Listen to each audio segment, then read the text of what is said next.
Praise the Lord. आप सभी को जय मसीह की। आज हमारे बाइबल मनन का विषय है प्रभु यीशु मसीह में ही हमें पापों की क्षमा का सुसमाचार दिया गया है। राजा दाऊद अपने भजन में कहता है कि हे परमेश्वर, तू मेरे प्राण को अधोलोक में न छोड़ेगा और अपने पवित्र भक्त को सड़ने न देगा। परंतु हम देखते हैं कि राजा दाऊद तो परमेश्वर की इच्छा के अनुसार अपने समय में सेवा करके सो गया था और अपने बाप दादों में जा मिला था और सड़ भी गया था।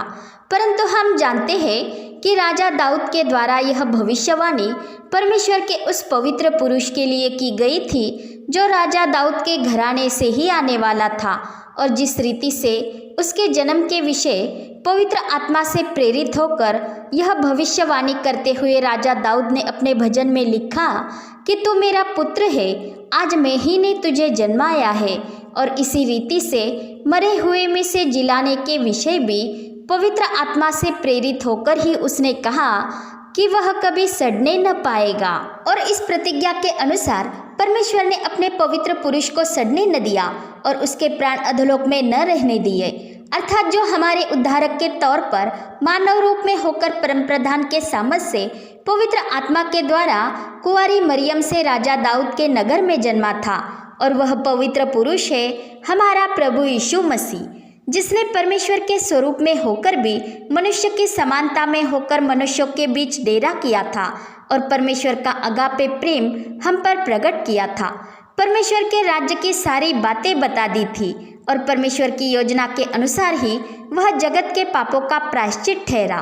क्योंकि उसी ने हमारे सारे पापों का बोझ अपने ऊपर ले लिया और हमारे पापों के बदले अपने ही देह का एक ही बार का बलिदान करके उसे सर्वदा के लिए क्रूस पर चढ़ाया और हमें अपने लिए पवित्र ठहराया, ताकि जो कोई उस पर विश्वास करे उसे अपने जीवन में प्रभु और उद्धारकर्ता जानकर अंगीकार करे, वह नाश न हो वरन अनंत जीवन पाए। उसे ही परमेश्वर के आत्मा ने मरे हुए में से जिलाया और वह सड़ने न पाया, और उसी के द्वारा पापों की क्षमा का सुसमाचार हमें दिया जाता है और हर एक विश्वास करने वाला उसके द्वारा निर्दोष ठहरता है, जिन बातों से वे मूसा की व्यवस्था के द्वारा निर्दोष नहीं ठहर सकते थे। क्योंकि जो पाप से अज्ञात था, परमेश्वर ने उसी को हमारे लिए पाप ठहराया, ताकि हम उसमें से होकर परमेश्वर की धार्मिकता बन जाए। और यीशु में ही पापों की क्षमा का सुसमाचार हमने पाया है और उस नाम में ही उद्धार है, क्योंकि परमेश्वर ने उसे अति महान किया और उसे वह नाम दिया जो सब नामों में श्रेष्ठ है, ताकि जो स्वर्ग में है और पृथ्वी पर और जो पृथ्वी के नीचे है वे सब यीशु के नाम पर घुटना टेके और परमेश्वर पिता की महिमा के लिए हर एक जीव अंगीकार कर ले कि यीशु मसीह ही प्रभु है। क्योंकि जो काम व्यवस्था शरीर के कारण दुर्बल होकर न कर सकी उसे परमेश्वर ने किया,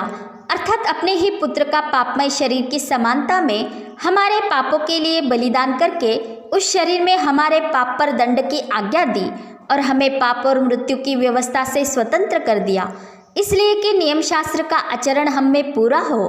इसलिए हमें परमेश्वर के अनुग्रह में जो मसीह यीशु में हम पर हुआ है उसमें बने रहना अवश्य है, ताकि पाप की प्रभुता हम पर न हो। क्योंकि जो मसीह यीशु में है उन पर दंड की आज्ञा नहीं, क्योंकि वे शरीर के अनुसार नहीं वरन पवित्र आत्मा के द्वारा चलाए चलते हैं और आत्मा की सामर्थ से देह की क्रियाओं को मारते हुए मसीह में जीवित रहते हैं। और वे ही जो पवित्र आत्मा के अनुसार चलते हैं नियम शास्त्र का पूरा पालन कर सकते हैं, क्योंकि जो पवित्र आत्मा के अनुसार चलते हैं वे प्रेम में चलते हैं। और प्रेम पड़ोसी के साथ अन्याय नहीं करता,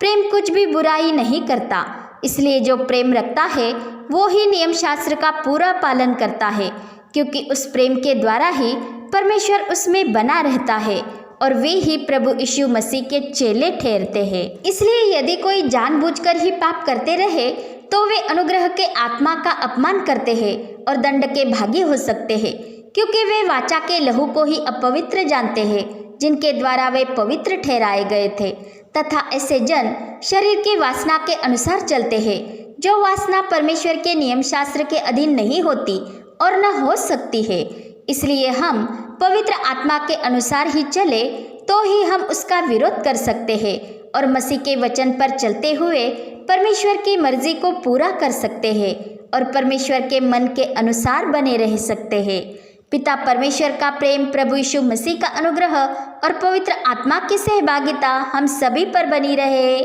आमीन।